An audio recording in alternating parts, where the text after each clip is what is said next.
Hey, yo, it's me, Pops Van Marmalade, and you're watching the Comics-Related Madness Network. Huh? So come get some. CromCon. CromCon.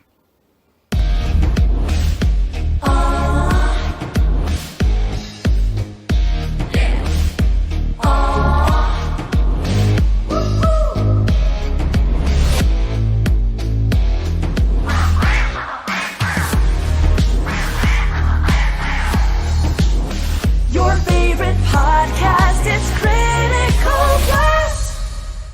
Hey, we want to shout out to our sponsors, Daytona Beach Comic Con. If you are a fan of comic books, if you're a fan of comic book conventions, and if you like meeting comic book creators and getting comics and comic-related stuff, then you need to make your plans to attend Daytona Beach Comic Con. This year's show is September 9th and 10th. Silverline will be there, so you should make your plans to be there too. We'll see you there. If you like comics and find yourself in the Orlando, Florida area, doesn't everyone come to Orlando at some point in time to see the House of Mouse? But when you're here, you need to make it a point to visit Coliseum of Comics, especially the one on East Colonial Drive. They carry Silverline comics, even a limited edition Coliseum of Comics version of our comics. So, when you go, be sure to ask for Silverline Comics and tell them we sent you. OCD stands for Orlando Collector Deviants. OCD, Steve and Trish. They're a family of geeks who promote geek things, particularly those around the Orlando, Florida area. They're big supporters of Silverline, and we think you should be supporters of theirs too. Go give them some love. If you are an independent comic book maker and you need to get your independent comics made, you need to look no further than Kablam Digital Printing. They print our books, and they do a bang-up job. They're not only trusted by Silverline, but many, many independent comic book makers. Head on over to kablam.com and see for yourself just how easy it is to have your comic printed by them. And tell them Silverline sent you. Hi, this is Tim TK, host of That Silverline Show on Tuesday. Join us at 11 p.m. Eastern, 8 p.m. Pacific every Tuesday night as we discuss pop culture and the joys of making comics. And I'm Scott Wakefield, host of Silverline's Wednesday Wham, where we talk about comic books and all kinds of great storytelling, sometimes with incredible guests. And we want you to join us Wednesday nights from 8 to 9 p.m. Eastern. We'll see you there. I'm Roland Mann, and I host Silverline's Silver Sunday. Join me every Sunday at 8 p.m. Eastern as we make mine Silverline. Welcome to Silverline Wednesday Wham, everybody.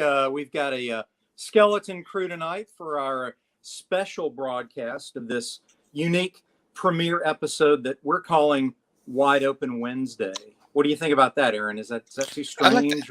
No, I think that totally works. I think most of the people were just decimated from the convention last week and everyone was at.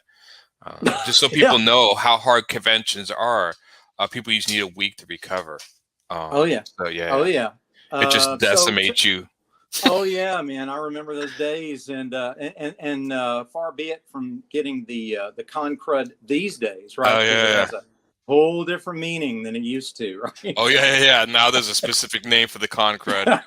Right, exactly. So, seeing that it's wide open, what's on your mind tonight, Aaron? Was there anything you wanted to explore in the comic book world? Was it con related? Was it recent news in the industry, or maybe something you're working on? Strangely enough, it's funny. My friend, let's see if I have it back here. It was my birthday Monday, and so my friend bought me. Do you know this series at all? Blade of the Immortal. Yes, Blade of the Immortal. Yes. So he bought me the big book of this, and then of course I immediately had to go back and buy the next two.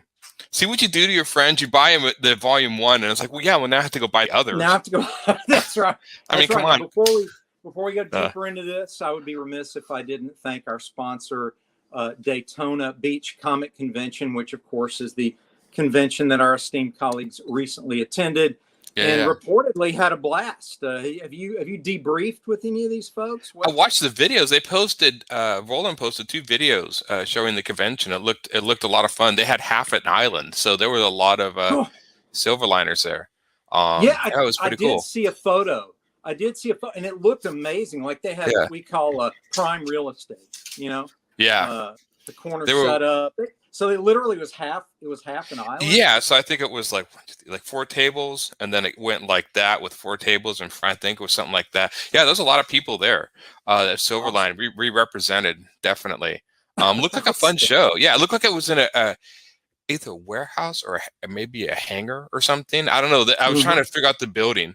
Yeah, it looked super fun.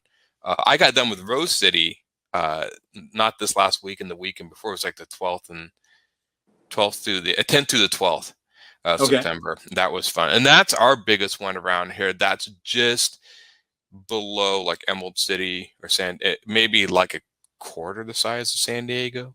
Wow, maybe. That's still So pretty big, it's pretty big. It's at our convention center. It's grown over the years. I think it used to be. There was a comic convention called Stumptown around here. Named after, I think it was a street or something in Portland named Stumptown. Great, I'm losing my Portland cred. That was a completely independent comic convention. It was independent comics only. It was really cool. Yes. Sweet. Which is, yes. So if anybody out there, Roland's listening, that con is unfortunately no more, but it was like a pristine, amazing convention. Anybody's in the independent comics, you went there. That, I think, grew into Rose City or was folded into it or somehow like that. Because Stumptown indie comic used to be our big convention. Then Rose City came in afterwards, and now that's our premier convention. But when I was a kid, it was Second Genesis, and it was like a flea market convention. We had them once, I think maybe twice a year, and it was like a fraction of the size of the other. Just like maybe a lot. It cost like $6 to get in and sell comics or whatever and stuff. And I sold some stuff there a few times, and it was a lot of fun. But that was more back when comic conventions were more like flea markets. People selling bootleg VHSs, which they don't do anymore. Oh yeah, yeah, all that stuff. So they don't do that anymore. And but that's coincidentally, that's how I got to actually watch Ninja Scroll. Right? Oh really? Yeah. Back in the day, it would have been that era. Yeah, that's how a lot of the anime came over. My friend, when I first saw Akira, it was my friend, his brother was really into Akira and found the bootleg and had me watch it. And it just blew me away. I never seen anything like it. I mean, I grew up with like Star Blazers, which I guess is like Battleship Yamato, Starship Yamato. Which I always thought that cartoon was really funny because it's supposed to be aliens or invading Earth or something. I can't remember. And so they send this, they've retrofit the Yamato, which was the Japanese flagship in World War II, retrofit the ship that sank, and now it's going to save Earth. So it's like, take that, America. Which that's what I really thought. I was like, okay, they're nationalists too. So so it was a cool series. And they changed that to Star Blazers over here. And then I think that was the anime, and then Robotech. I'm a huge Robotech fan. If you look in my room, I have Robotech toys everywhere. So those are the animes I started, but Akira took it to a whole nother level. Never seen anything like that when I first saw it. What about Ghost in the Shell? Did that do anything for you? Because I was in the Appleseed, and so when Ghost in the Shell came out, I knew what it was based on. I can't remember if I saw that in theaters. I did see that there was an Appleseed movie. All the Appleseed movies are CGI, and that came out in theaters. I went with me and my friend. Tom, and me and Tom have been friends for 28 years, maybe. And we met over Appleseed. We were in high school, and we both discovered we liked that comic, so we formed a friendship over that comic. And then I saw Ghost in the Shell, and that was amazing. In fact, I liked the Ghost in the Shell comic. I think the movie actually kind of maybe did a little better. It kind of took, because I like Shiro, but in that comic, he kind of rambled on about stuff. I'm like, dude, you got to focus. And I think the movie focused it a little better. So yeah, well, at times when you have very in-depth, complex, verbose stories, which they tend to be, because let's face it, they get paid by the word, it seems like. But streamlining things for a film often is a negative, but in some cases like this, I think it's a positive. Maybe you can enlighten me on this, as you're probably more in the realm of anime than I am, and that is, did Appleseed precede Blade Runner or no? Appleseed, when I first discovered, and I remember when I discovered it in America. Now, I'm not sure how long it had been out in Japan. When I first discovered it, I was late 80s. I think I got into comics with X-Men in middle school. I was going to, I think it was middle school. And then, which I graduated in 94, so middle school would be 80, 87, 89 for me, something of that. But we had a weird middle school. My middle school went 6, 7, 8, and then my high school was 9, 10, 11, 12. I've It was heard of weird. that. It was a little different because they usually Mhm. high school was the last 3, it was the last 4, so it was a little flip. So Mhm. late 80s, I discovered it. So Blade Runner preceded that. Now Yes, I Blade Runner not 82. 82, yes. So it Mhm. did precede. Now whether or not he was influenced by Blade Runner, I would assume so. I mean, the guy who Well, wrote all the Philip K. Dick's cyberpunk novel, was the Your one who Android for inspired the Electric movie. Sheep, certainly proceeded. Yeah, Oh, which we was got a Blade Runner shout was out loosely from a friend based of on that mine. book. Yeah. My friend Jeff says, "What up, dude?" Hey, Shout what's out up? to Jeff Calloway, the greatest trombone player in the country. There's been a few. There was one Hey, movie Jeff. that was the Watchmen movie. I actually thought the Watchmen movie was better than the book, and I know that's when the internet will destroy itself. I thought when I read Watchmen well after the fact that came out. Like I remember Sure. when it came out, I'm like, I wasn't into superheroes that much. So when it came out, I just didn't care. I liked, the Alternative X-Men. storytelling.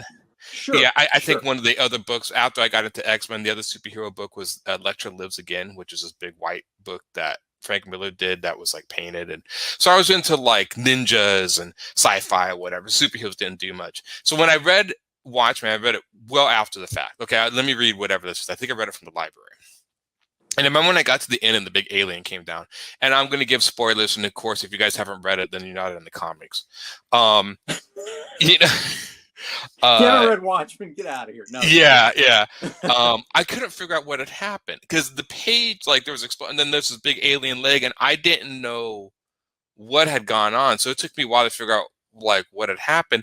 And I understood the idea was like, the alien comes down, and they have a force to unite the world to fight against. But my whole idea was like, well, yeah, but then the aliens aren't going to attack for a year or two, and then they're going to come back fighting again. It's just like, well, they're not showing up, and the aliens aren't a threat, and everybody's going to go back. So when he switched it, made a Dr. Manhattan the threat, I'm like, well, you basically have God watching you. That's much more effective, and that's everlasting because he's always out there watching you. So I'm like, that little tweak was actually a perfect tweak. It was almost one of those things I'm like, dude, why didn't Alan Moore think of that? Because it tied into the story. It made that character way more important in the story because he was the crux. And it was one little tweak. And after reading that, I'm like, you just made the story to me like make much more sense because I never got the alien thing. You never got the space squid. He beams in the space squid, right? Teleports. It kills everyone. But the idea was like kills everyone. Yeah. Right. Yeah. The idea was like, we have a threat that there's going to be more aliens coming. And I'm like, yeah, but after a year or two, when no aliens show up, they're going to forget it and everyone's going to go back to fighting. But this way, if you had Dr. Manhattan always watching like God, then everyone will behave forever. I'm like, okay, that's much more effective. Yeah, so I can see your point. While I missed the space squid because I was anticipating it, I was like, right. Oh my God, yeah. How in the world are they going to pull this off in the movie? Right. Yeah. But I understood again, the two different creative arenas, right? You film, you can do much more literary, simultaneous dialogue and storytelling that's going against the visuals, that's supporting the visuals. You got the whole pirate story that's part of that was, and he actually did do that. He animated that for the movie. There's an extra special edition where he implements that in. Sure. And then of course, if you watch the movie, you did notice that he took out the scenes where they were talking about the artist, because they showed scenes in the comic where they're making the space squid, like they showed this artist drawing the squid. They took those out. This stuff, the space squid, I know fit more with the sort of 50s superhero vibe he was going for, that sort of master evil plan, but it never quite. Because I'm like, your plan needs to be foolproof and that's going to last forever. It's going to be everlasting peace. And I didn't understand unless he made more space squids attack the city that how are you going to make this a threat? But you have Dr. Manhattan out there always watching you. Then it made a lot of sense. That's much more effective. Yeah. It made a lot of sense. Okay, quick question now that we're in the cyberpunk realm, sort of. Blade Runner, did you know that the intention was that Deckard was a replicant? Or did you think that was like retroed in urban legend that they were trying to make it more interesting?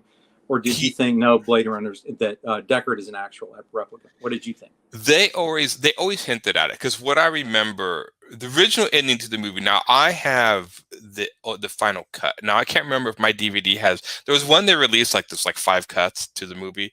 I know the final cut is he goes driving off with the girl. They're on this freeway out of the city, which was such a departure because the cities are dreary, night, rainy, and then they're out in this like crazy sunny valley with trees. And you're like, wait, I thought the world was decimated. Apparently not to the coast. But it was like so that was a little, and it implemented the original ending, implemented that if he was a replicant, that he will die and he's enjoying the last few days with her. But I can't remember in the original cut if the guy left the unicorn when he, because at the end, did he leave it in the original cut? In the original cut, they get into the elevator and the door shuts. But you do hear. I don't know if there's a unicorn. I do remember because he makes a little unicorn out of the wrapper and he puts it down. Yeah, sure. I can't remember.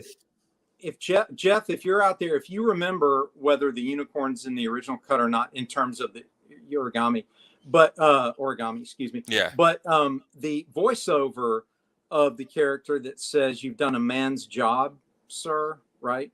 So the ambiguity of that, if you really think about what he's saying there, the implication to me was that Deckard was such a perfect human. He wasn't designed to be a superhuman like worker or, a pleasure model or whatever. He was designed to be the closest thing to human, which means he had the weaknesses of a human, right? Physically weaker, but he was strong enough to withstand the attacks of the far superior Roy Batty and the henchmen. Right. So, and they said, because it was a 4-year time span in the movie, if I remember right. They lived 4 years and they died. Yeah. So he would, it's funny, and I saw the second Blade Runner, which a lot of people don't consider canon. Deckard was alive in there, but they also tried to make it. They still can't tell if he was a replicant or not, because again, I think it was, but it didn't make sense because I think he's right. The setup was edited out. Right. I think that was actually because they took out the dream sequence of the unicorn. But I need to watch the original cut. I prefer the edited cut without the voiceover. Strangely enough, like I get the voiceover, but I actually kind of like it as more of a straightforward sci-fi movie without it. I think there's more of an atmosphere without the voiceover. I always got the sense when I first saw the movie, I never got that he was a replicant. It wasn't until somebody else brought that up. My friend was into it, brought it up, the idea that he's killing his own, which makes it much more vile. That the fact that they're using replicants, it totally makes sense. I didn't seem like I can't remember the girl, the one that was supposed to be as close to human as possible. What the dark hair lady, I can't remember what her name was. Rachel. They kind of hinted at, if I remember right, that Rachel didn't have the time period built into her, that she didn't have the 4-year time span. I think she was more of a pet project by the guy who created replicants, so she would live forever. I don't know. There's a part of it. It's like, it's one of those, like, if it's ever answered, and they did bring it up in the sequel, and they never answered it, which I think people were happy. Even though he's aged, if all intents and purposes, if Deckard's still alive, then he's exceeded the 4-year limit, and he's not a replicant. But then again, so did Rachel, so maybe it wasn't built into him, so he can go back and forth. I think it works better if it's ambiguous. I don't know if it was actually permanently answered. I think even if it did, that's kind of like when they made Wolverine's history. I remember when they were doing Wolverine, when they brought out the I think it was the series was called Logan, wasn't that? Or no, it was Origin. It was called Origin. Yeah. I remember reading an interview saying they were never ever going to reveal Wolverine's complete history. Never. But when they got the green light to do the movies, they said the movies would. And they were like, well, we can't let the movies do it first, so we've got to do it first. So the movies forced their hand to do this, but they were never going to. And I actually think it would be much better if it was never revealed in the book, but they said the movies forced their hand, which I thought was a little weird because I don't remember the movies ever doing that. They did do Weapon X, which was done in the comics before that. So I think they kind of jumped the gun and kind of, I never liked the origin. I did not like the Bone Claws. I thought the Bone Claw idea was absolutely ridiculous.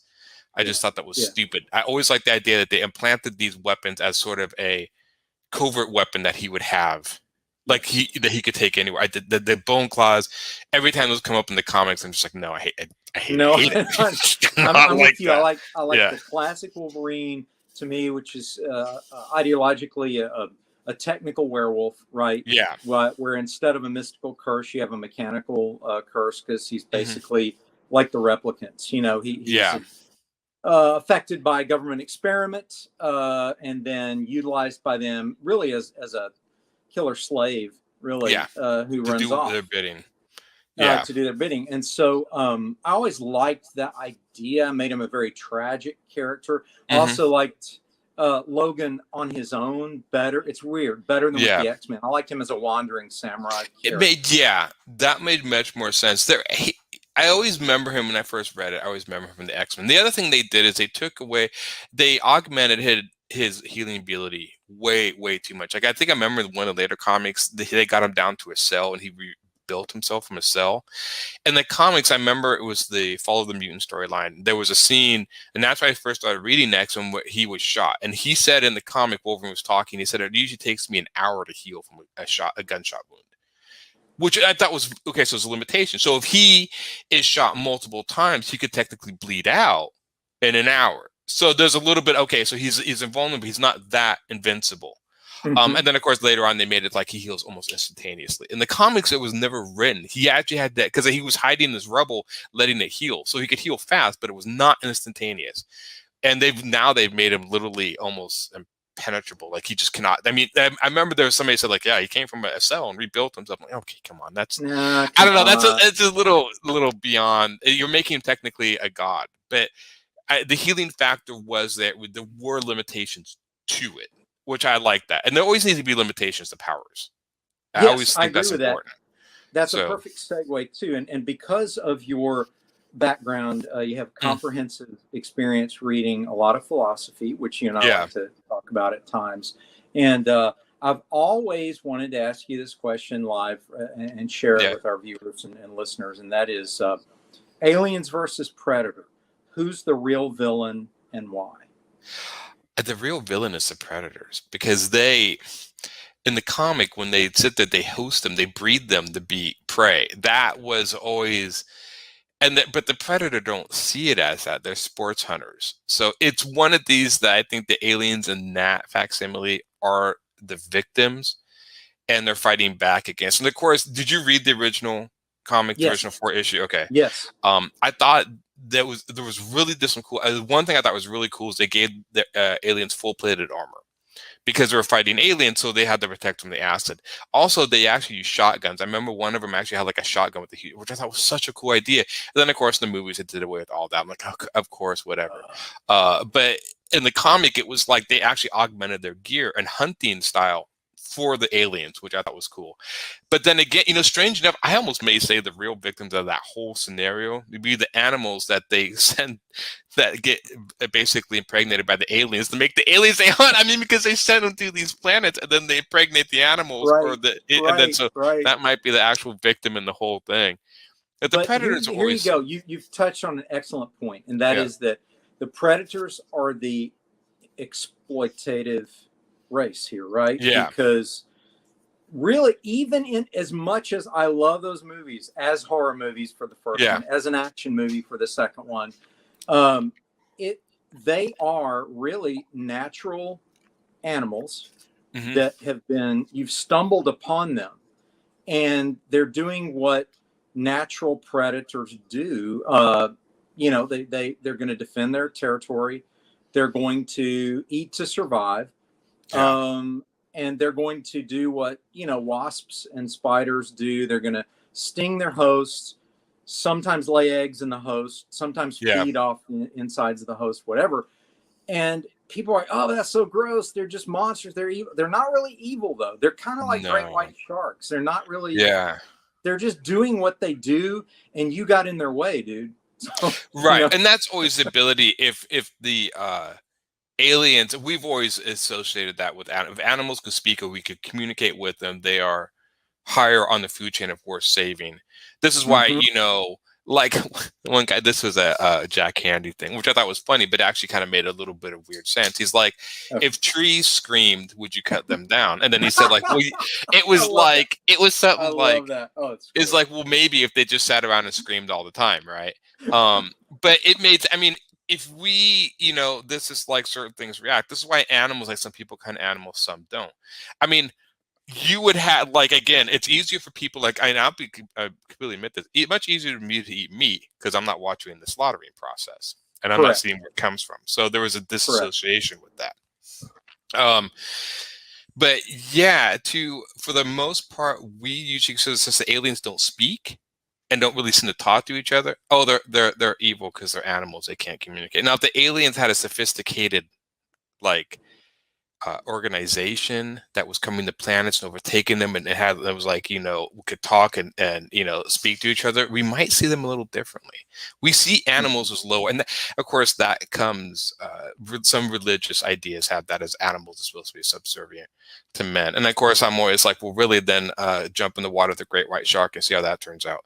Wouldn't work out too well. I don't think it would work out. It's just it's interesting though that we cast the aliens as enemies all the time, and yet, like you say, I've always seen the aliens in Alien as something to survive, very much like Jaws. Something almost like a space version of a great white shark. Right. They're epitome of the perfect predator, and they're doing, and that's how I always saw this. You've seen the movie The Thing, right? Of course. Yeah. Okay. That's been planned on HBO, and that was another one where Prey, who's the evil one. Mm-hmm. In that movie, if you watch the movie, because it's always portrayed that the Thing is evil, but if you actually watch the movie, it seems like the Thing is actually just trying to get away. It's because it builds a spaceship at the end. It's been frozen there. It's awakened now. It's trying to get home. So if you actually watch the movie, the real perpetrators, the real evil people, are the humans who keep killing it and trying to stop it from leaving. It's an interesting thing, but if you actually watch the movie with that mindset, it all makes sense, because why is he building a spaceship? So he can go home. But we don't understand so we keep killing it, and so it's like, why is it trying to hide? It's trying to hide so it can get away. It was always a strange, because after you look at it, you're like, well, this poor thing's a victim. It crash landed on this planet. It's trying to get away from these humans that keep trying to kill it, and it doesn't make it. And so what do you do? Okay, so this brings me to this question too. This is another sort of broad overview, a comprehensive question. People tend to feel divided. I don't know why people feel like they have to choose between Marvel Cinematic Universe and DC Cinematic Universe, right? But everybody feels like, oh, you're on one side or the other. I enjoy them both for what they are. I always tell people, I like to eat, hamburgers all the time, and then upscale hamburgers at the hoity-toity hamburger shop, and then sometimes fast food, and then sometimes you want a steak, and then sometimes you want a filet mignon, right? And they're all good. Like, I don't feel like I would have an allegiance to one or the other. So that being said, as a huge disclaimer, do you think that the Marvel Cinematic Universe, and Jeff, if you feel like you want to weigh in on this, because I know you'll have a strong opinion on this, do you feel like the Marvel Cinematic Universe might be relying on pop culture references and popular music as a crutch to better storytelling to connect with the audience? Now, one could argue, well, they're going for a different tone than, say, Zack Snyder's Justice League, right? That's supposed to be a serious end of the world tone. But then I would counter that Taika Waititi's Thor Ragnarok is basically almost like a dark comedy, right? Yeah. Because it opens with one of my favorite songs, right? The Immigrant Song by Led Zeppelin. So they must have paid a fortune to get that song, because I know Led Zeppelin. Can you imagine, right? They had the money to do it, The brilliance of linking Zepp to Thor, that song specifically. Especially that song. Yeah. Yeah, it was very nice. So anyway, but then my question becomes, okay, so if I write a story and it gets sold into a screenplay and I buy the rights to put Stairway to Heaven as the opening titles, I mean, is everybody okay, all right, dude? Yeah. Like, doesn't it feel a little bit pandering? I mean, is it, because when I first saw Guardians of the Galaxy, and James Gunn has his detractors and people love him, whatever. But I was kind of like, okay, dude, your soundtrack is awesome. I love this music too.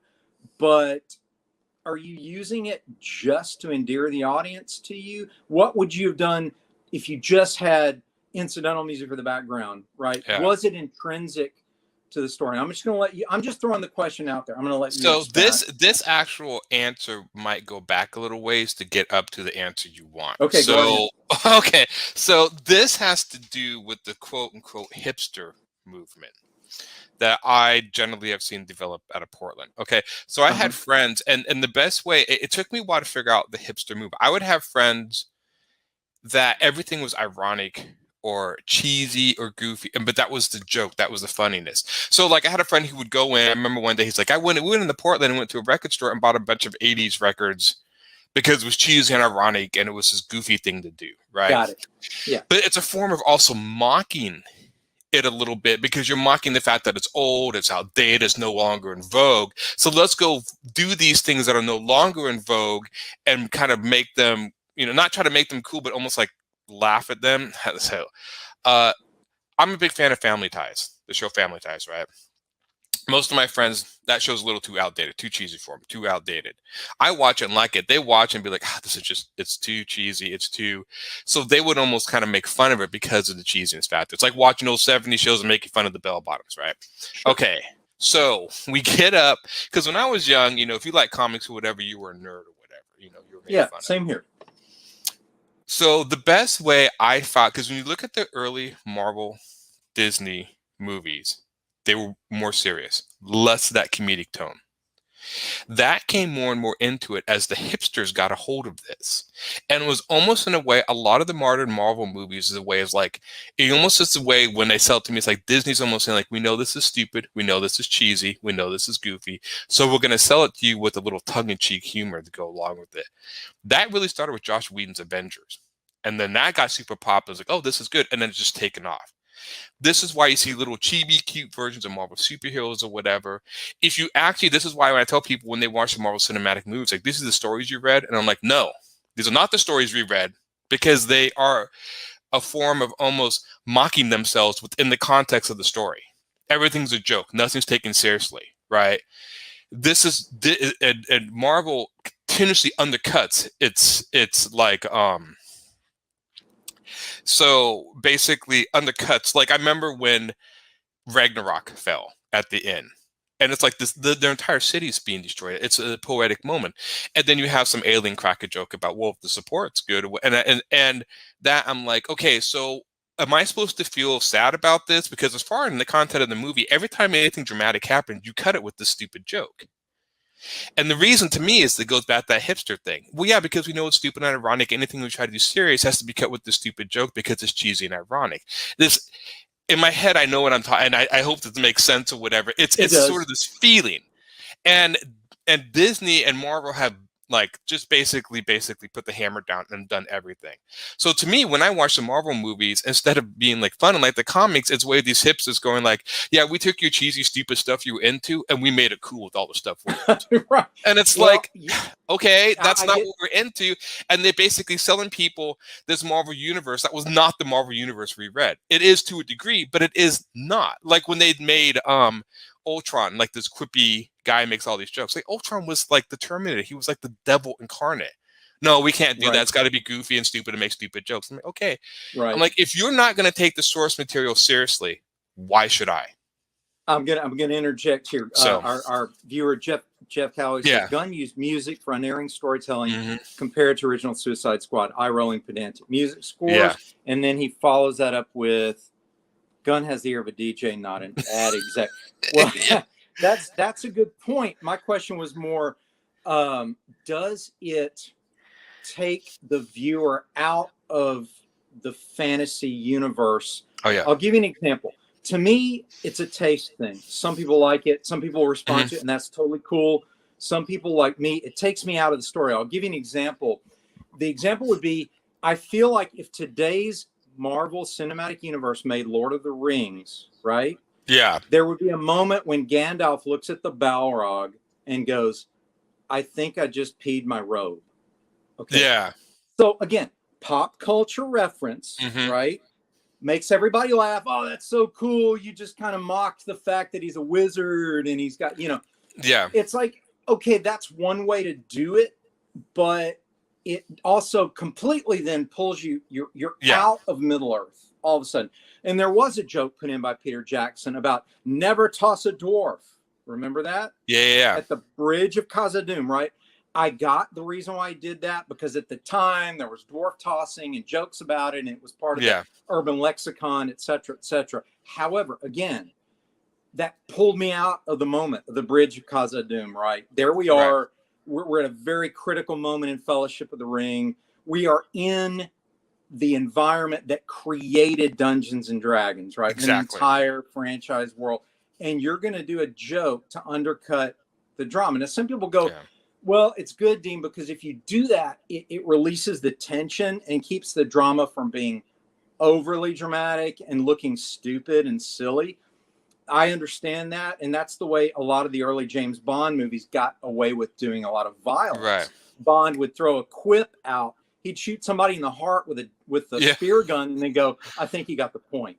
Right. Right. So I get that for James Bond because it's a contemporary story. But if you're creating a fantasy realm, I find you have to be very judicious, in my opinion, when to use pop culture, when to use humor. I think Marvel has made that decision, and that's great. But I think it's sort of DC should think about whether they want to go all the time in that direction or whether they want to pick and choose. Because honestly, Zack Snyder's cut of Justice League has none of that. And it completely absorbs you into the world. Exactly. And I think honestly that the film itself will endure the test of time a lot longer because it did not choose to use pop culture, modern music, etc., etc. They're going to outdate themselves. This is the thing they don't realize about the Marvel movies. 20 years now, they're going to be watching the Marvel movies and going like, did they make a joke about an iPhone? Do you guys remember when we had iPhones? Like, it's going to be a nostalgic trip. You're going to outdate. You're outdating yourself basing it on the real world. That's what's in vogue.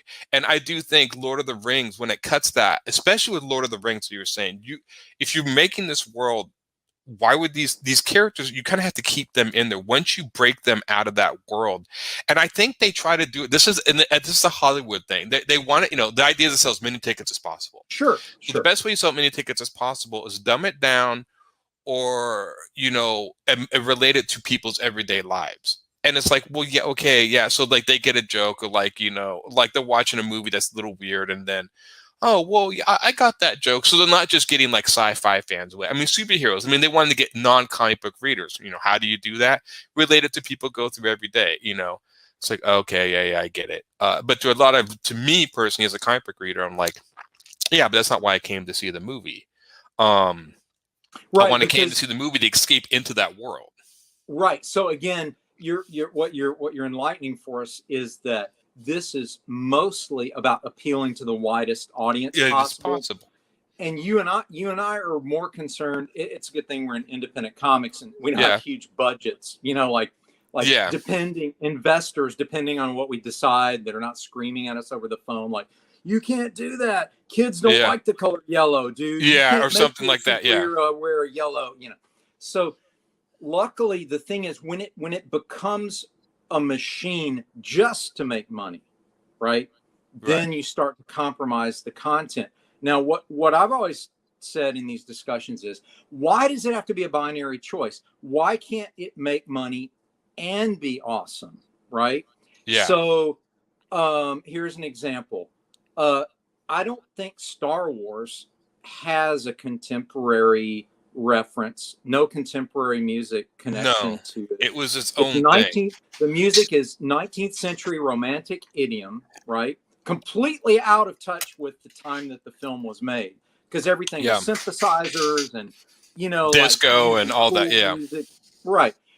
And so they do 19th century, orchestra, and they don't really make any pop. There's no pop culture other than very mild reference with Han Solo, hot wiring his hot rod, the Millennium Falcon. But that's such like a subtle reference to the cool guy that has his car that breaks down all the time. But and he's got it. Or whatever.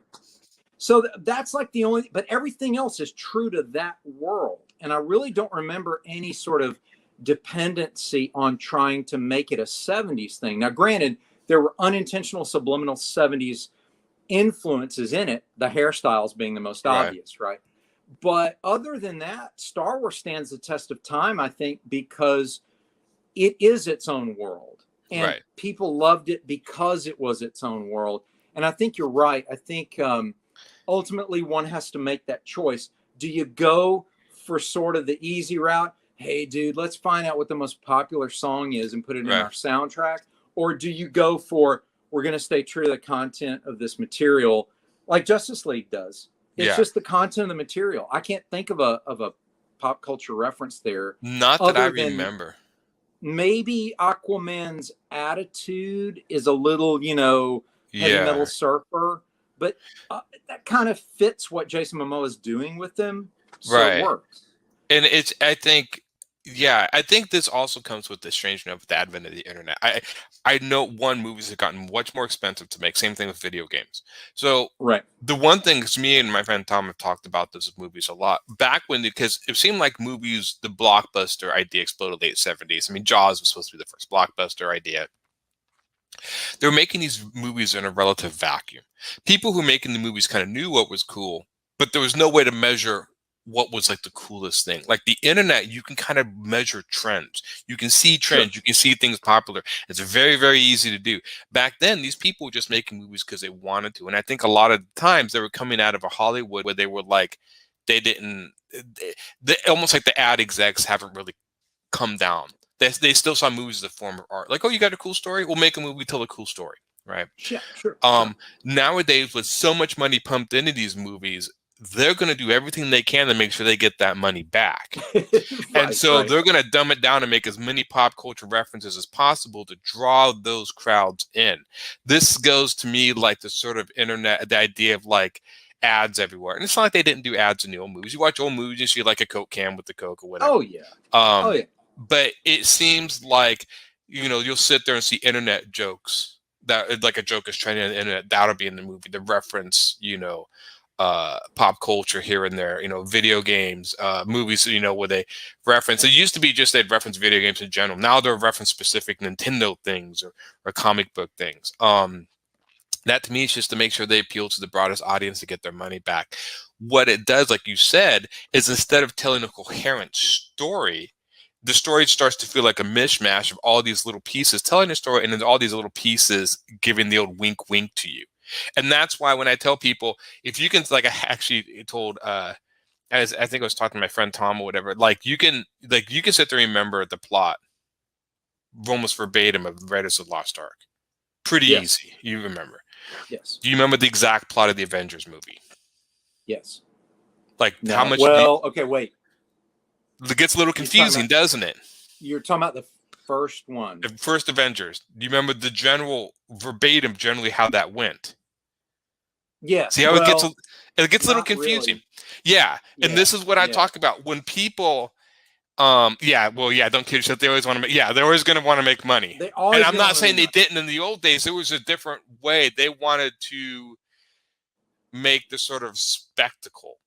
So it was like Star Wars was a spectacle and stuff. But I mean, even when he made Star Wars, he was on a shoestring budget and he got, denied a lot. There was a guy that just decided to take a chance on Lucas and give him the money to make it. And almost everyone on that movie thought it was going to fail. They just thought they didn't know what they were making. Right. They've taught the Carrie Fisher, there's interviews with Carrie Fisher and Mark Hamill, like they didn't know what this was. They didn't know, they just had no idea. So that was a complete shot in the dark for him. But again, there's also a much more simpler plot. And I think the plot is simpler, exactly what you say, because it's all kept within the context of the movie. The scenes, the references are kept in the context of that world. They're not breaking the fourth wall, which they do all the time now. And that breaking of the fourth wall, like you said, brings people out of the story. And then when it comes back to the story, you're like, what was happening? What was going on? I've watched modern movies. And by the end of the movie, I'm like, what were they doing again? What were they doing? You actually think, Roland says, I remember the plot of the first Avengers movie better than the Raiders. Really? See, now that I remember Raiders of the Lost Ark much, much better. Yeah. Than the first Avengers. Yeah. I remember it very well. I think Avengers was just Loki has the Tesseract, so he's super powered, and he wants to take over the world. But then you have the aliens coming in or something with Thanos. Yeah, and there's then, a portal. The aliens are going to come in, and then he gets captured, and I guess he's doing stuff when he's captured, and the movie plots it seems like movie plots have gotten complicated or tried to get complicated for no real reason, especially superhero movies. And I think they're trying to do the old comic book. You have the main storyline, then the subplots to tie into the other movies and stuff. Fight Nazis, get artifact. Okay. But still, you know how but see, that's so cool. That is the plot. Basically, that is the plot. Nazis want an artifact that is super powerful, that is supposed to have divine powers. They want to hijack the divine powers so they can take over the world. It backfires on them because they're evil and the divine powers are good. They get burned. Boom. That's it. Right. Now, the cool part is we get to know a really cool professor adventurer during that plot. We get to know him and what his character is like. And if you were into, ancient artifacts and serial adventures and that sort of action feel, I was taken by surprise completely going to see Raiders. I mean, it was so memorable for me because I didn't expect the supernatural divine powers at all. I expected just a pure action adventure movie. Yeah. So that added an element to it. He's actually kind of proving my point in a weird way by saying this. Thank you, Roland. He is, because it's so he simple. is kind of because now try to at the Avengers movie. Okay, I was just saying that for 30 years. But try to. I mean, because you can sit there like, well, in the Avengers movie, Avengers fight Loki. But are they fighting Loki or are they fighting Thanos? What about the other aliens? Is that who they're fighting? And why does Loki get, and so they're fighting Loki, but there's much more going on. And then what was the purpose of the Tesseract? Yeah, well, the Tesseract is that magic thing, that MacGuffin. It was the MacGuffin, the thing they're all fighting over. I mean, you could go either way, but I'm just saying I've watched many movies and I come out going like, hey, there's a lot of stuff happen. There's a lot of action. There's a lot of jokes. This is why I like John Wick so much, because it's just a straightforward movie. This is, again, why I say Die Hard works so much. Man trapped in tower fights for his life. Just works. I'm not saying every plot has to be simple. I'm just saying every plot has to have a definitive goal. But did Loki want to overtake the world? See, that's my problem. Did he? Because he was letting in the aliens. So was he doing Thanos' bidding? Or did he want to overtake the world for himself? I assume he wanted some sort of position in the power structure. Okay, yeah, that makes sense. So then maybe that's right. It's been a while since I've seen it. So but it just seems like, like you watch the Terminator movies. The Terminator movies actually have a little bit of, intricate plot. It's super easy. Terminator's trying to kill John Connor. What else is there? This is nothing. That's it. And he made an entire movie. The thing is you were talking earlier about making jokes or whatever that cut tension. James Cameron is a master at tension without doing that. His Terminator movies and stuff and like even the Avatar movie were fantastic movies. He's really good at building tension, and he doesn't take you out of it. He keeps building it and building it. Aliens is another classic movie. I'm constantly building the tension, constantly. When you first see Aliens, nobody expects Bishop to be ripped in half by an alien queen on the ship. Who saw that coming?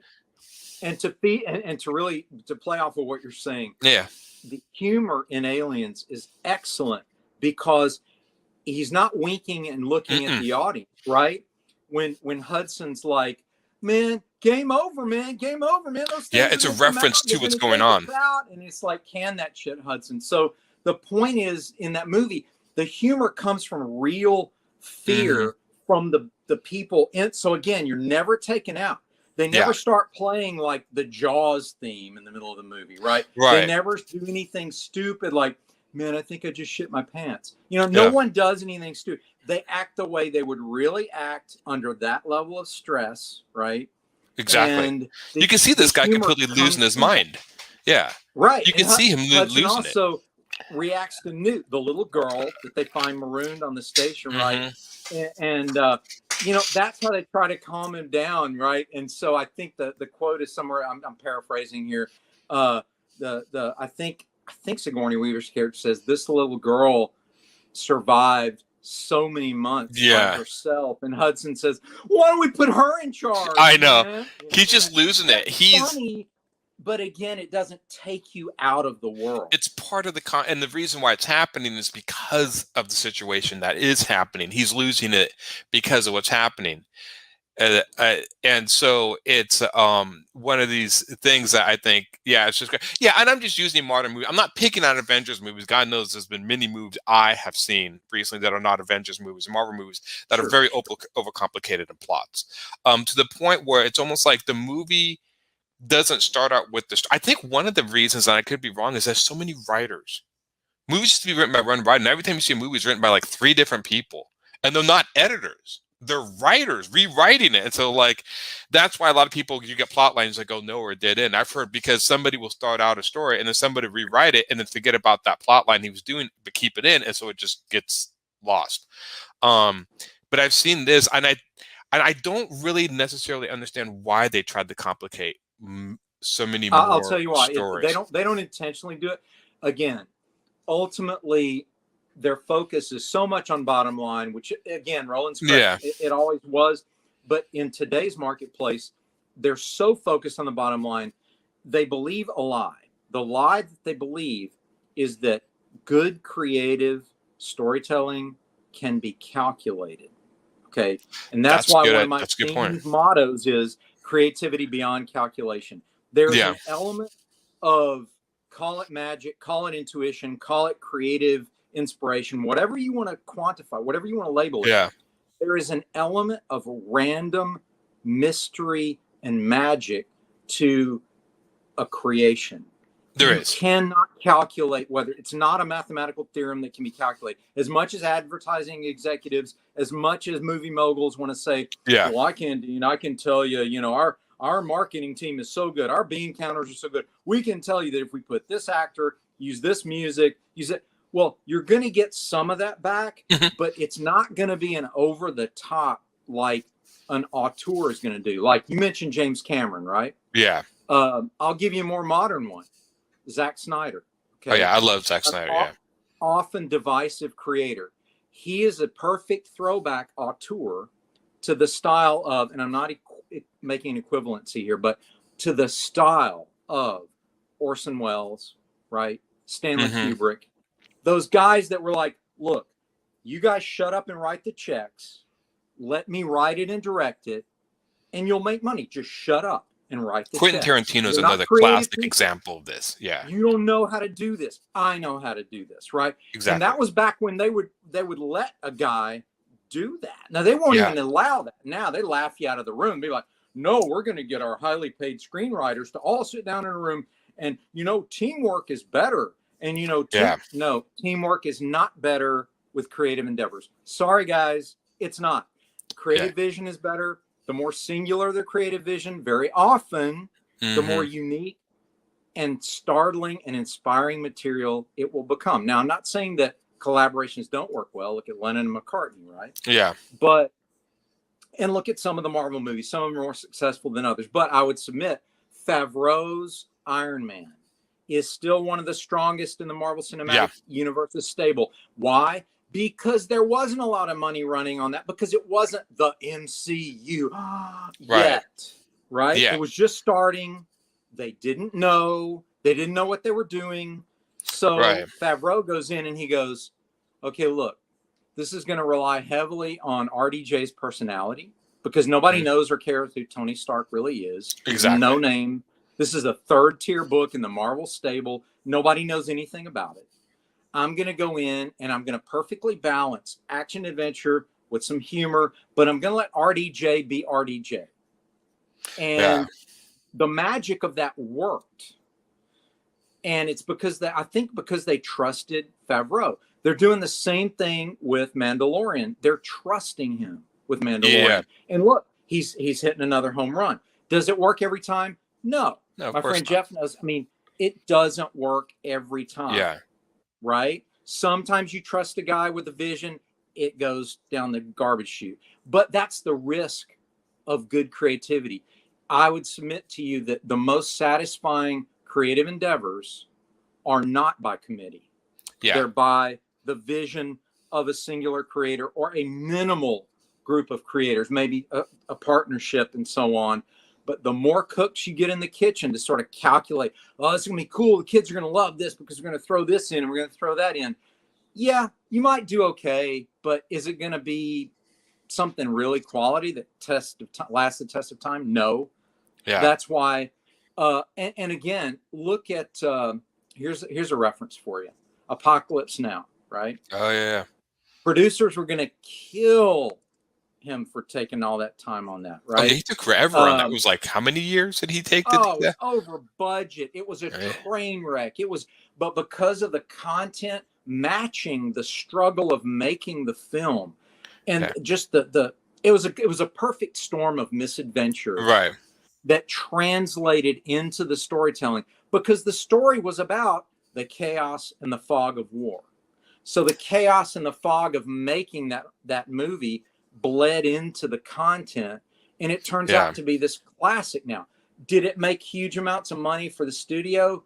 Maybe in retrospect, maybe over time it did. Yeah. As a cult movie, it did. The Godfather, was that calculated? It was a good novel first, and it was a decent adaptation of the novel, right? Again, Jaws, adaptation of a novel, but mostly Steven Spielberg's take on it. Yeah, Jurassic Park, Spielberg, same with Jurassic Park. Spielberg's take on it and stuff. Park. I think there is a singular vision. This is why Quentin Tarantino's, I consider one of the last of the sort of classic directors, and that Quentin Tarantino, in other words, he is using the strengths of film to make his film. Like, he understands the language of film to make his film. Like, a lot of the stuff that Quentin couldn't work outside of film. And I think anybody who's a good filmmaker understands the strengths and weaknesses of the film. And I think he's one of them. I think Peter Jackson in some ways has done that too in some of his other stuff. So there are still, but there's becoming very rare. Yeah, a lot of the old art directors or movie directors were artists using movies as a visual medium. And I think that's been lost a lot because of committee, because they want to get that money back. And I think you're right. Because look, I mean, most of the movies, we've been milking the 80s movies how long now? Reboots. Right. I mean, it's like, the guy who played the Falcon, I think his name is Mackie. I can't remember. Is it Kevin Mackie or the guy who plays the Falcon in the Marvel Universe? Gosh, you just scared it out of me. He does a tremendous job. Yeah, he's fantastic. There's an interview he did. He was talking at a convention, I think, and he was talking about Hollywood and how like movies like The Goonies and stuff just couldn't be made today. Just couldn't be made. And I think he was talking just because studios are so unwilling to take chances unless there's a guarantee. I mean, look at the original movie Tron, which is one of my all-time favorites. Right. Like that. Absolutely. That movie was fantastic, but today, like the new Tron, I thought was okay, but it tanked because it was okay. But the original one, could you get a movie that looks like that today? No, it just looks so different, so unlike anything anyone's ever seen before, and it still does to this day. The actor is Anthony Mackie. Anthony Mackie, yes, he does a tremendous job. He's a really smart guy, and I really like but he did. If anyone out there looking up, he talked at a convention. He was talking about Hollywood and stuff. How those movies that we adore today, like Goonies and Jaws or whatever, can't be made today in the current Hollywood structure. And I'm like, and I think he's right in a way. It's a shame.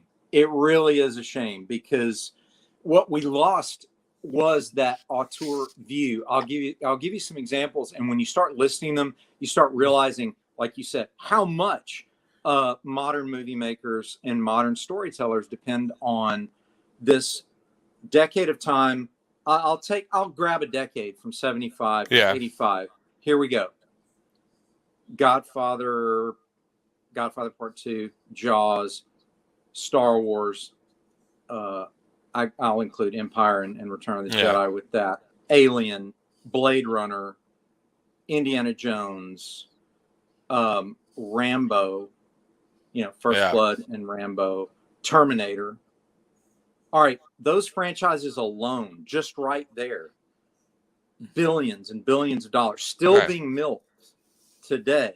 Right, exactly. But where are those innovative things? You say, well, Dean, the equivalent today are all the Marvel movies, because they're making all the billions of dollars, and they're based on things that were created in the past. Look who we have. Hey, Brent.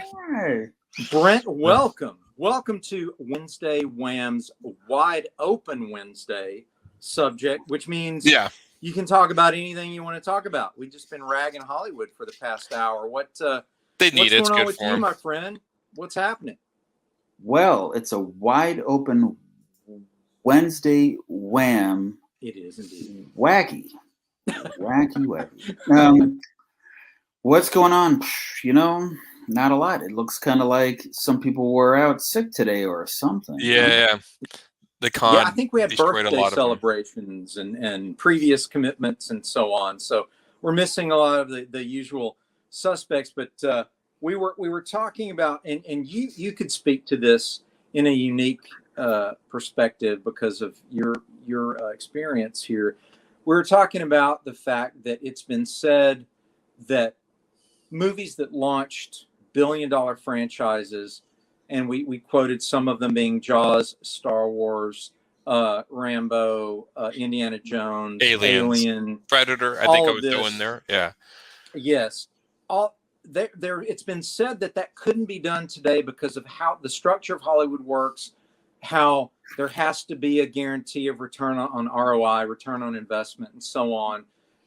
Tell us a little bit about your experience with why you believe or agree or disagree with the fact that a movie like, say, Jaws, could that be made today? What do you think? Thoughts, input? Well, that's a tough question because, do you mean made today because back then it was a risk? What was risky about it back then? Well, let me say it this way. I think Star Wars might be a better example because Lucas got turned down by everybody. He goes to Alan Ladd over at 20th Century Fox, and Ladd's like, okay, look, it's kind of sounds like kind of a cool Flash Gordon thing. You couldn't get the rights to Flash Gordon, so you're kind of doing that. Okay, all right. We'll release this thing. We'll distribute it, whatever. Then people see the screener, and because even with Marshall Lucas's excellent editing, which really saves that movie, I've heard that the original edit it was Marshall that really saved it. A lot of people went up to him and were like, "Man, I'm sorry, George. I'm so sorry, man," because they just didn't get it. But Steven Spielberg went up to him and was like, "Dude, I get it. I understand what you're doing. I think I like it, right?"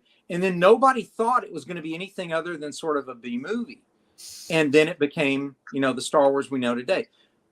Could a movie like that, such an auteur level, singular vision that really doesn't have a team of bean counters hovering over the creators every single day, could a movie like that be made today? Well, I'll tell you what I think, and I know some about it, but I'm not an expert by any stretch. But I would say yes, for one simple reason. Since Lucas got his brass ring back then, think about how the industry has changed between then and now. He had to approach movie executives. He had to convince people. He had to shoot to get IPs when he couldn't do it. The funny thing is, another example of how that happened that was more recent was Peter Jackson with Lord of the Rings. He was getting turned down left and right. At one point, he almost tried to package them as 2 movies instead of 3 until, what are they called over there? New Line told him, well, actually, maybe I think you should just go with 3. And crazy filming conditions, and yet they pulled off some serious magic. And I think the thing that got both of those done was, and I don't want to sound too hallmarky here, but it was that the creators believed in their product enough that they were willing to push where everyone else was like, this is a lost cause. They just wanted it so bad that they found a way to make it. Now, that's the one thing. But the other thing, too, is the fact that right now we're in an age where everyone is dying for original content. I mean, George Lucas had to try to get his movie into theaters. Right now, theaters are way and beyond what a lot of people are shooting for. They're shooting for Netflix. They're shooting for even YouTube. And the thing is, people are entertaining their desires. They don't have to push nearly as hard as Lucas did to get his stuff in there. Now, Lucas also had to, he was dealing with a lot of stuff that was probably pretty unwieldy. He had to deal with models and huge sets and stuff, all of which can be done digitally or at least scaled down. Like Lucas did Star Wars, but before that he did THX 1138. Yeah. And I mean, that proved to the right people that he was a closer and that he could be trusted. That's something that I think a lot of people miss is they want to go out and make the huge movie. But what we tell, or what I tell my writers and what I've been told over and over is, if you really want to sell a screenplay, don't write a huge budget. Write something you can shoot with your friends. And then go out and shoot it. Yeah. Even if it's just a piece of a film. And if you can do that and you can get it into festivals, people are going to start to notice a little bit more what you're up to. They'll start to see you as a person who can actually talk, but also deliver. And Lucas was able to do that. It took him time. He didn't just show up one day and said, "Hi, I'm a kid from wherever, California, and I went to USC, and I think you should give me this space movie." We never would have heard his name again. Mm-hmm. So he delivered, but then he went for the big stuff. And the cool thing is because of all the streaming services and this huge appetite for original content, people, like if George Lucas had tried that today, he would have had people saying, "Please tell us what you've got. We're interested," just because we need to get something out there. So that's an interesting take, Brent. It's interesting. That actually restores my optimism a bit on being a creator in today's times. We have a comment from Jeff Calloway. Marshall Lucas added the Death Star attack on Yavin purely through editing. A totally different movie without the ticking clock. And then he says we should talk about her ripping Kathleen Kennedy and J.J. Abrams. It's glorious. Well, there's been a lot of negative pushback on the sequels, which we've touched on before. But I really want to focus on what Jeff said about Marsha editing. She, through sheer editing, added the ticking clock with, Death Star approaching and all that stuff. Right. Just to give us that sense of drama, because I believe in the original edit, they were just out in space blowing stuff up, and there was no real sense of pressure or, a time clock running down, etc. And editing has so much to do with it. But again, I'm very confident now that, I'm going to sell a screenplay now because they're desperate, right? Right, Aaron? We're going to sell screenplays. Yeah. Of our I stuff. think the funny thing, I think what you're asking, I think Brent answered your question, but I think he kind of missed a little bit. And I don't think he missed it on purpose. I think what he was asking is most movies, most high budget stuff that is being made today is based on a property that has built an audience. Yes. And I think what he was asking was, could somebody make a movie, something completely unique and different in Hollywood that does not have an already built-in audience, that is just completely new? We've never heard of this idea. We don't know what it is. I just have this vision. It's going to be cool. Because Lord of the Rings is a good example, but it has a well-built-in audience. I mean, that thing was popular in the 70s. So it's a little more of a safer bet. Star Wars was not a safer bet because there was no built-in audience, none. It was a complete risk. And I think that's kind of when he's asking, and this is, I think, why so many stuff's adapted from comic books and movies. And of course, the more stuff the more audience you build, the more they want to make your comic into a movie or whatnot. This also, to me, even in comics, is why I see so many independent comics. And when independent comics keeps doing superheroes and keep reiterating the same ideas, I'm like, especially when it comes to comic books, I mean, your imagination is a limit. I mean, you could draw anything you want. And so when somebody's drawing, like, I want a green alien in a spaceship. I had a friend who literally, he's like, okay, I have this little green frog alien who flies around in a spaceship. I'm like, seriously, dude? The little green man? Like you can do anything you want, and to go back on these obviously cliches or whatever. And it's like there was a guy years ago who actually was creating this comic, and he kind of failed. And the original comic was this guy in the Brazilian jungle, kind of like a Tarzan character fighting these mystical beasts. And it was different. I've never seen anything like it.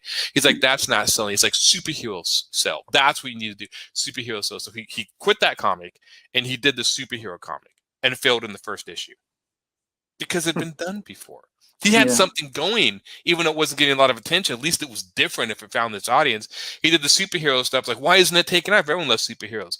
I'm like, yes, Marvel and DC superheroes, not your superheroes. This is the catch-22 that I see people fall into all the time. You know, I had a guy, he's like, well, if we make a sci-fi thing like Star Wars fans will come like my stuff. No, they're going to continuously like Star Wars stuff. They're not going to come like your stuff. Yeah. This is like this fallacy that people continuously have.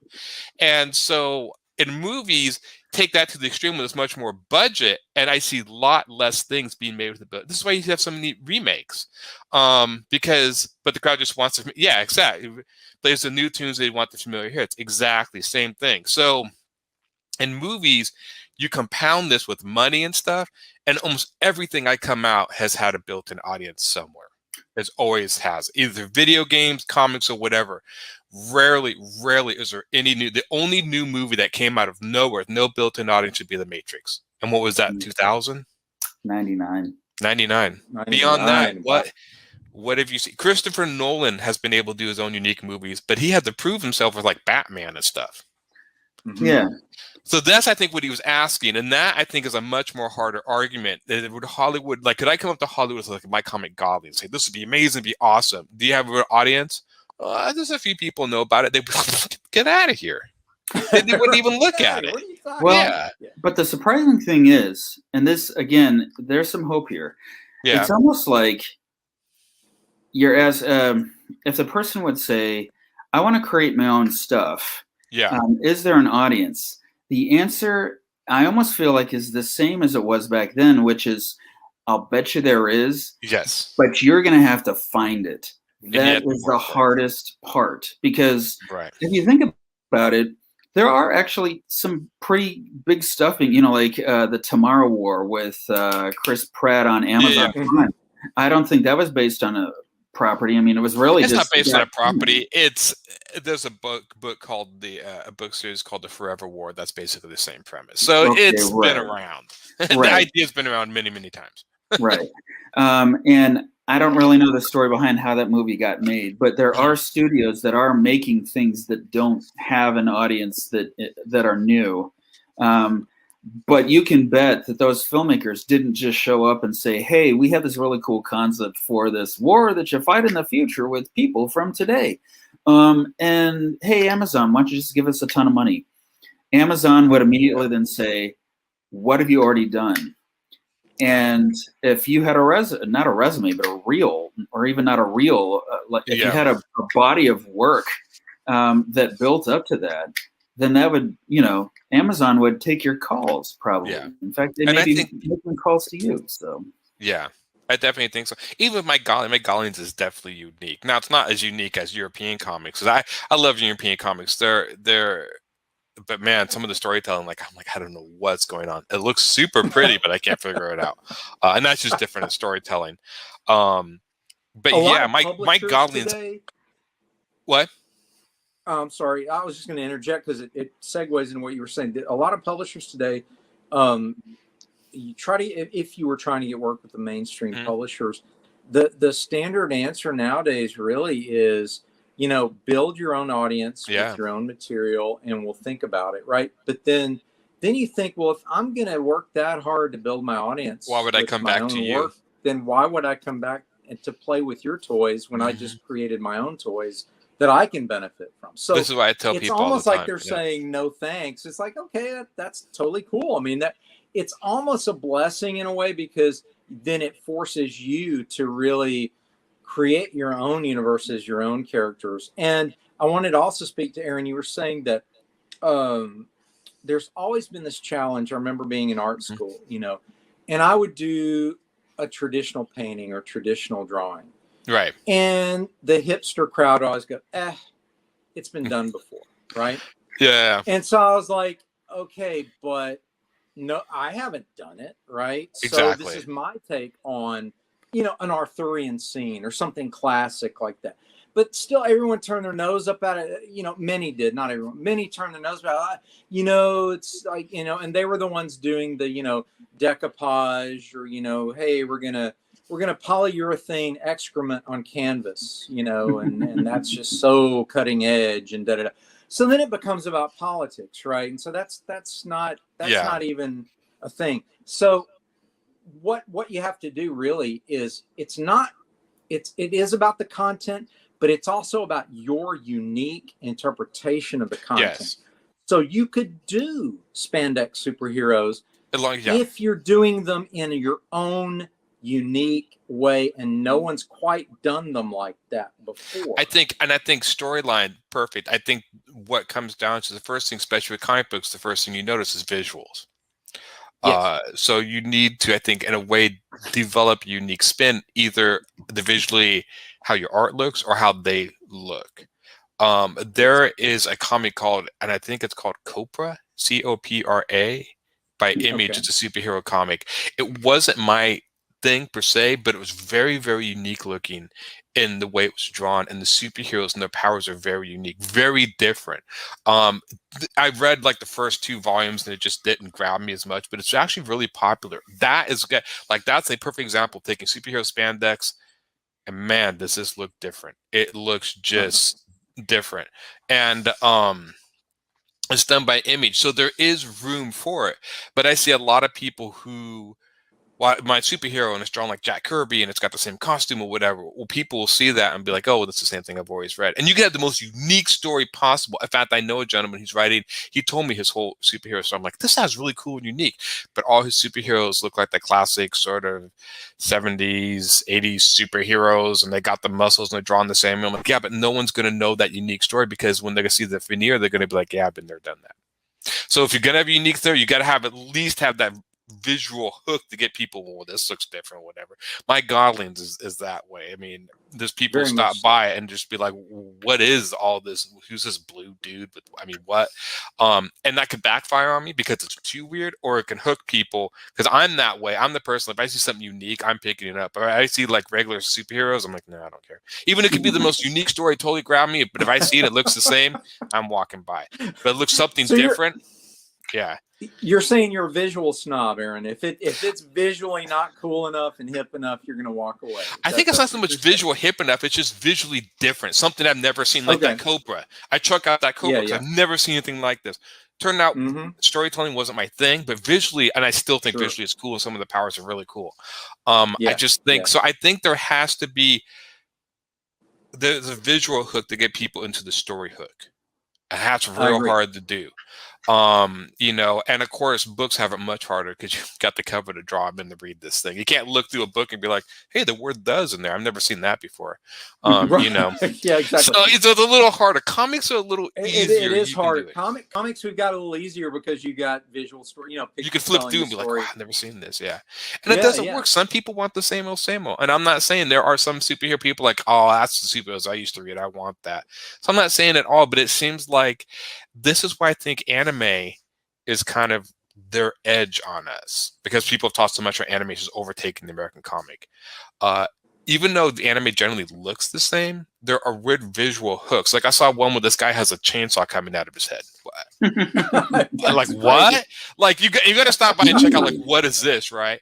Ghost in the Shell, you had like the little spider mechs or whatever, or Kira with the. I mean, there's visual differences between there's something unique.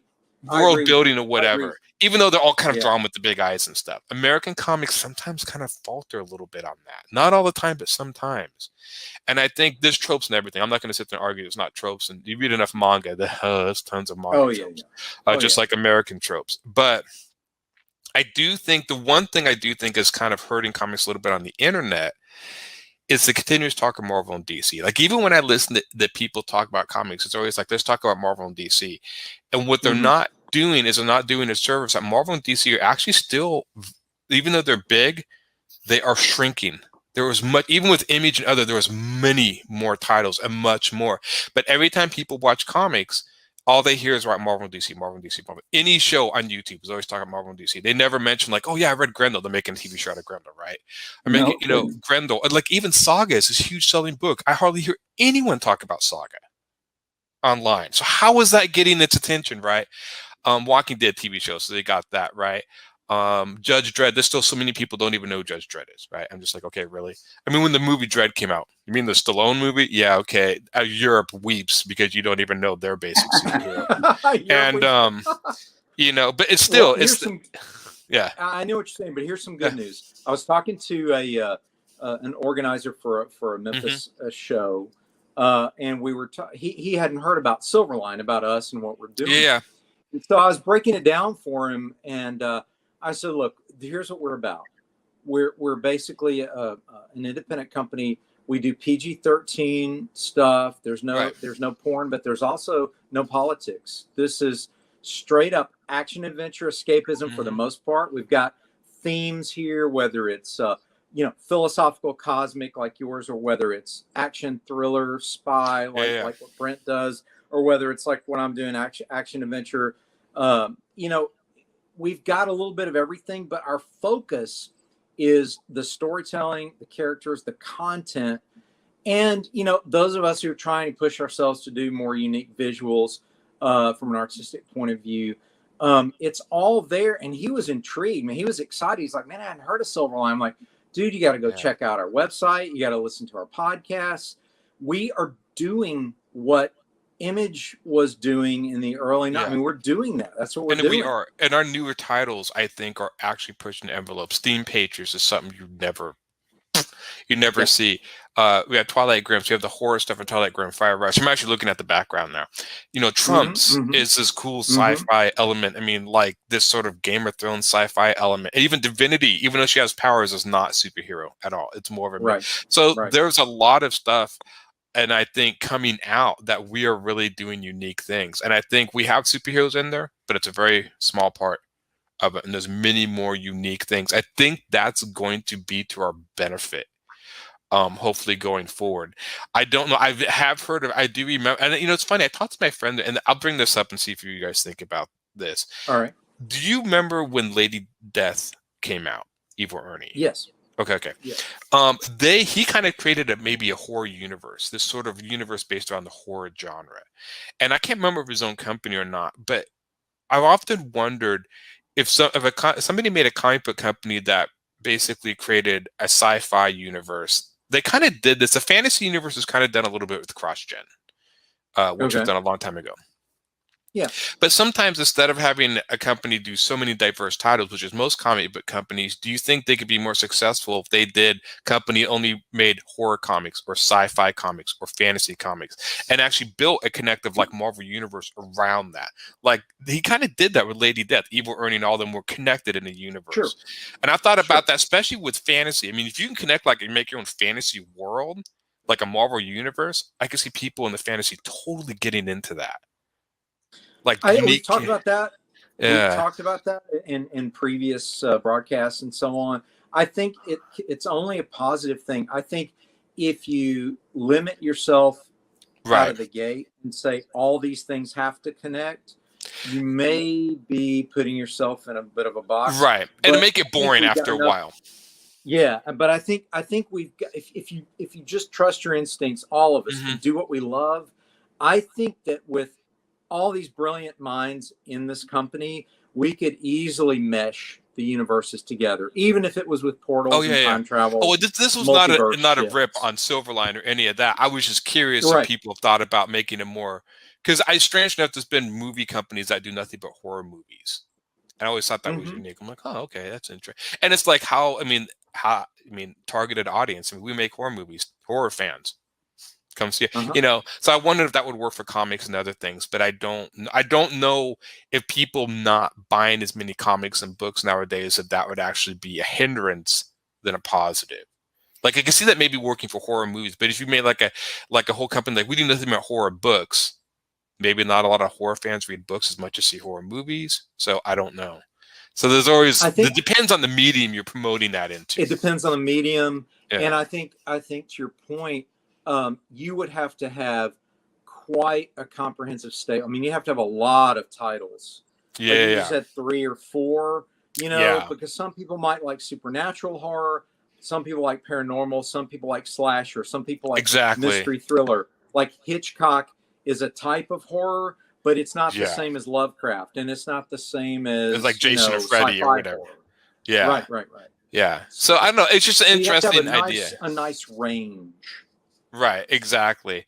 And there's, I mean, it's not like companies haven't done that. I mean, didn't Marvel do that with like the Midnight Suns or whatever, where it was like this little horror Yeah, they've universe? tried They've to separated. Yeah. subgenre stables. They've Mhm. tried. There's like the Marvel Knights. Remember Yeah, that? yeah. And- I remember that. That was like the Punisher, and like there was like the street Punisher, level people. Daredevil, Moon Knight. You know, Yeah. the sort of street level action hero types. You know, Yeah. sometimes it works because it becomes this subgenre. But to me, I always thought, well, it's just another way to do number ones for those. Yeah, it is. It is a number way to do number ones. Which Well, is and I true. think actually DC is doing a horror imprint that's being run by Joe Hill, who did Oh, Lock okay. and Key. Yeah. I think it's called Hill House or something. And he had a couple of books he wrote himself and a couple others that some other people did. I have no idea if it's still around or not. This is They like the actually idea. did that years ago, if you guys remember, with Clive Barker. Do you guys Yeah, I remember that. Yes. Marvel did that, right? Yeah, I think it was Marvel. It did some Clive think it Barker stuff. was. Now that was it. Like I like Clive Barker, but man, he wasn't a fit for Marvel. Yeah. Like, yeah, that I guy think needs to they kind of had go an off the Epic. hook. Didn't they That have might like have an Epic imprint, which allowed Something. for a little more R-rated content? They had like an Epic. I think it was called Yeah. Epic, but it was a subsidiary of And he Marvel. had like these. I remember buying a few that were like these Nah, crazy what- you mean superheroes or whatever. I know Epic during Marvel had the more sci-fi stuff. I think Alien Legion, which is I'm a fan of. I think that was under the Epic imprint. So was Larry Stroman. Larry Strum. And then there was a Star Blazer, or a guy with a beard. He was like a pirate he had like a sword. Does this sound? Oh, God. Yeah. Star Slammers or something like that. Star, yeah, he was like this pirate character, and I remember his sword had this weird sort of axe. Was it Dreadstar? That's it, Dreadstar. I think that was under Epic too. There was a few of Okay. them, yeah, like that. And I Well, think it's a good that works for a idea. while. Yeah, When we get so large, Aaron, we're so big and so huge that we start we doing have divisions. subgenre. yeah, That's gonna be awesome. subdivisions. So And what's funny though, if you think about it, is those books came out in the 80s yeah, when when the comic book audience probably was still very much about like, where's Spider-Man? How come Dreadstar's and teaming up with Spider-Man? yeah, Mhm. But what's funny is the comic book audience has matured. Yeah. In fact, that's part of the problem for the industry is they're having a hard time finding younger readers. we've matured too much. Yes, I know. I Yeah. agree with. But what's fun is that like I as a consumer loved G.I. Joe comics, then I loved Mhm. Avenger comics, I loved all those. But now I'm older, and frankly, I kind of want to see some comics. I love the comics medium, but I want Yeah. to see some real stories. I want to see some real depth, and that's in a way the comic industry is hurting because they don't know how to find new readers. On the other hand, there is more of a sense of you can actually do good stories without an IP and actually get an audience. So Yeah. in a weird way, it's a scary time to be in the industry, but it's also kind of a cool time. It is a cool Sure. time. Kids comics are big money, especially Scholastic. But if you could do kids comics or whatever, Mm. yeah, kids buy them or whatever. I heard that my kids' books are published through Action Lab, and they kind of they hit with that. Well, they did a more adult, but that they hit this one called Princeless. They did, and that took off, and that was a kids. And my Godling, strangely enough, even though it's got philosophy, is aimed at YA. It's a young adult sort of take on it, so it's aimed at that direction. Now, whether or not people will see it as that, I have no idea. But Well, that's what I'm aiming it at. Well, you know what? It's a good approach. Arguably, J.K. Rowling did that with Harry Potter, right? Right. Because technically you would call that YA, but because of the unique structure of the storytelling, the school sort of template, and even though we don't really we have boarding schools, but not as prevalent in a way that England does, and so on. We could relate to going to school and being hassled Right, by right. bullies and mean teachers and all that. And so that's sort of the window, the common experience window that brought everyone into Harry Potter, whether you were an adult or whether you were a kid. You sort of could get pulled into that world. I thought that was sort of a brilliant device. Yeah, and a lot of Europeans don't shy away from like the more adult stuff in Harry Potter when like they do the sacrifice and Voldemort and they're cutting off his hand and stuff. That stuff would be, oh no, we can't do that YA. But Europe has always never shied away. I mean, they make their stuff aimed at kids almost as dark as adults in some ways, not all the ways, but they do. And I think that's actually to the benefit, because I think kids feel a little empowered, like, oh, they're letting me experience this, they're letting me. And even Gollings is in a way of kind of, even though I talk about philosophy in there, I kind of try to talk in layman's terms. The idea is to get kids interested in these, just at least think about these ideas a little bit. That's the idea, which I think sometimes there's a point where you kind of talk their level, but a few instances you talk a little over their heads. They get kids like, oh, that's it, like beat them a little. Talk over their heads. I think though that you're serving them well, Aaron, because I still believe to this day one of the reasons there is a almost universal affection for Empire Strikes Back is because what you're doing is a coming of age story that has the sort of Zen philosophy sort of introduced through Yoda, and it's sort of, he's teaching Luke, okay, in this universe, there's good and evil, and it's very clear. And here's what happens if you choose one. Here's what happens if you choose the other. Be careful. You got to be trained before you approach it in this particular fashion. And so there's this affection for that story because we're seeing a flawed individual in Luke that we can identify with, and he's given these instructions by a wise mentor that are universal themes. Yeah. And if you can talk about universal themes along with the fireworks show, to me, that's sort of the best of all worlds, right? Because you get the cheap seats and the expensive seats, right? You get everybody. Right. So, Shakespeare wrote that way too. He wrote for the cheap seats and then he wrote for the aristocracy. You could put a little, everybody got something out of the plays. The Matrix does a good job of that. Of putting in philosophy, but then also making it like guns and cool stuff. Yeah, definitely. Well, everyone, this is a wonderful place, I think, for us to sort of say our good nights. We're approaching the end of the show. Before we close out, though, I want to make sure we get all our comics in. Yeah. And we also want to talk about some Kickstarters. Do we have a Kickstarter going on? Roland mentioned. You want to talk about that a little bit, Aaron? I don't know. I think we do. I think it's some book, Brent. Right? Do you write books, Brent? Yes. Yeah. That's right. Did you write this book that's on Kickstarter right now from Silverline called Kalis? Did you write that? Yeah, I was still trying to think of a good thing to say about Empire Strikes Back, but you're right. I created and wrote the Silverline book Kalis, and right now, 4 days remaining on the Kickstarter and on the Indiegogo, and we hit our goal very quickly on Kickstarter. Mm-hmm. We still got a bit of a ways to go on Indiegogo. So for anyone who hasn't gotten on there yet and is interested, go to Indiegogo first. If you really want some cool art, Kickstarter is probably a better bet. But if you're just looking for the books or the trade paperback, the issues 3 and 4 are what are being on Kickstarter and Indiegogo, and the trade paperback. So if that's all you want, then go to Indiegogo. And I think the address is at the bottom of the ticker down there. And we've only got 4 days to go. So get yourself over there. And that being said, I think it's time to run a little Kalis promo. What do you think, Aaron? Yeah, definitely. Kalis promo?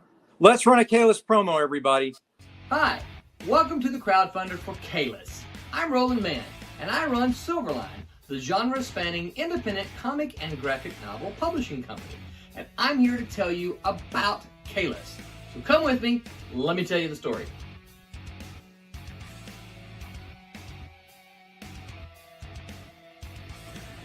Hey everybody, my name is Brent Larson. I'm the creator and writer of the Silverline comic book Kalis.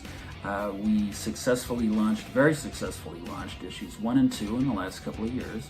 And I'm really excited to announce that in September we're going to be launching issues 3 and 4 simultaneously. The story is about Scott Anders, an astronaut who went up into space in the 60s on a mysterious mission for the CIA before disappearing.